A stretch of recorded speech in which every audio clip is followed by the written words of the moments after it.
சப்பாங் அருகே SKVE நெடுஞ்சாலையில் ஒரு லாரியின் டயர் கலன்றி உருண்டோடி ஒரு காரின் மீது விழுந்ததால் பெரும் பரபரப்பு ஏற்பட்டது.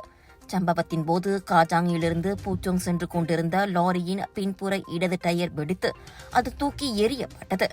டயர் பறந்து போய் மேம்பாலத்தின் கீழே சென்ற ஒரு கார் மீது நேராக விழுந்தது.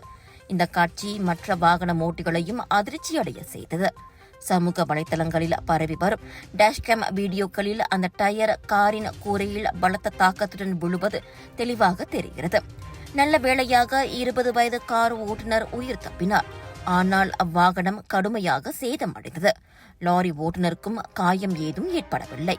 சம்பவத்திற்கான காரணம் மற்றும் லாரி சரியான பராமரிப்பில் இருந்ததா என்பது குறித்து அதிகாரிகள் விசாரணை நடத்தி வருகின்றனர். வைரலான வீடியோவை பார்த்த வலைதளவாசிகள் கவலையை தெரிவித்து கனரக வாகனங்களுக்கு கடுமையான பரிசோதனைகள் அவசியம் என கோரியுள்ளனர். விலையோ மலிவு, செலவோ குறைவு, தரமோ உயர்வு, மனமோ நிறைவு.